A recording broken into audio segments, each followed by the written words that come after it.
पहली बात तो ये कि देश को कोई पार्ट टाइम प्रधानमंत्री और पार्ट टाइम गृह मंत्री नहीं चाहिए। भारत के प्रधानमंत्री आधे से ज्यादा वक्त अपना विदेशों में बिताते हैं। उनको देश की चिंता नहीं है।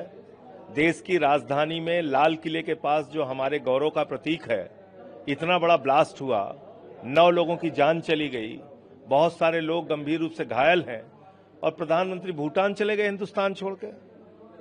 वहां जन्मदिन का आयोजन उनके लिए ज्यादा जरूरी है।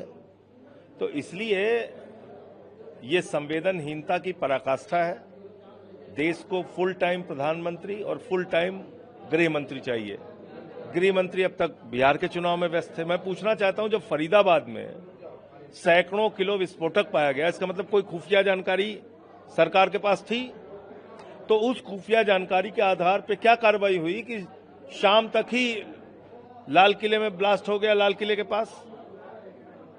और प्रधानमंत्री ने स्वयं सदन के अंदर कहा था कि कोई भी आतंकी हमला अब भारत के खिलाफ युद्ध माना जाएगा। प्रधानमंत्री स्वयं कह रहे थे कि पाकिस्तान उनके सामने गिड़गिड़ाया, वो मान गए। मैंने उस वक्त भी कहा था कि प्रधानमंत्री जी, हमारे बहनें भी गिड़गिड़ा रही थी आतंकियों के सामने, कोई नहीं माना, आप क्यों मान गए? लेकिन प्रधानमंत्री मान गए, सीज फायर कर दिया उन्होंने ट्रंप के दबाव में। और आज क्या हुआ? जैसे मोहम्मद का हाथ आ रहा, इसमें तार जुड़े हुए आ रहे हैं इस घटना में। तो जैसे मोहम्मद तो पाकिस्तान का आतंकवादी संगठन है। अब आप क्या करेंगे? देश को आइए और बताइए, सभी विपक्षी पार्टियों को बुलाइए, जैसे पहलगाम के बाद आपने बुलाया था, और बताइए कि आप क्या करने जा रहे हैं। जो आतंकी इसमें शामिल थे उनको मौत के घाट उतारिए। पिछली बार भी आपने कहा था सब कुछ कर देंगे, कर देंगे। आज भी उन आतंकियों का पता नहीं जिन्होंने गोली चलाई पहलगाम में। तो ये सारे प्रश्न हैं जो प्रधानमंत्री को उसका जवाब देना चाहिए। मैं प्रभु से हाथ जोड़कर प्रार्थना करता हूं, सर झुका के नमन करता हूं।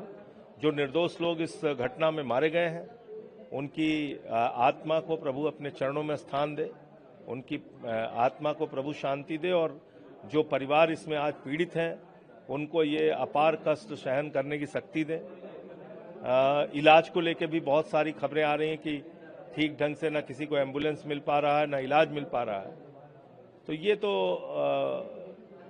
संवेदनहीनता है, इसके अलावा कुछ नहीं है, और बहुत बड़ी लापरवाही, सुरक्षा में चूक है। प्रधानमंत्री जी कह रहे हैं किसी को बख्शा नहीं जाएगा, तो गिरफ्तारी। ऐसे भाषण उनके बहुत हमने सुन चुके। पुलवामा हुआ, पहलगाम हुआ, उड़ी हुआ, आप बताइए ना, लाल किले पे हमला हुआ। तो इसलिए इनके भाषण ऐसे हम लोग बहुत सुन चुके हैं।